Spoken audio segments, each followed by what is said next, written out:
नमस्कार मित्रांनो, big boss Marathi season 5च्या घरामध्ये नॉमिनेशन कार्य पार पडले. या नॉमिनेशन कार्यामध्ये कोणकोणते सदस्य नॉमिनेट झाले आपण ते जाणून घेऊया. त्या तुम्ही चॅनलवर नवीन आला चॅनल सबस्क्राईब करा. नवीन पान चॅनलच्या बेल आयकॉनवर क्लिक करून ठेवा. बिग बॉसच्या घरामध्ये या आठवड्यामध्ये कोणकोणते सदस्य नॉमिनेट झाले ते जाणून घेऊया.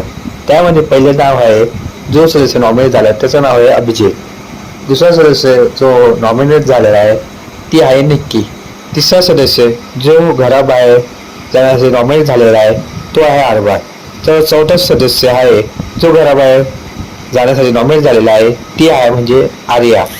तर पाचवा सदस्य आहे जो घराबाहेर जाण्यासाठी नॉमिनेट झाला आहे तो आहे डीपी दादा.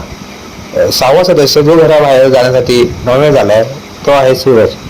आणि सातवा सदस्य जो नॉमिनेट झाला तो आहे घनश्याम. तर तुम्हाला कोण वाटतं या आठवड्यामध्ये घराबाहेर जाईल हे मला कमेंट बॉक्समध्ये सांगा. आणि व्हिडिओ आवडला असेल लाईक करा, शेअर करा, सबस्क्राईब करायला विसरू नका. धन्यवाद.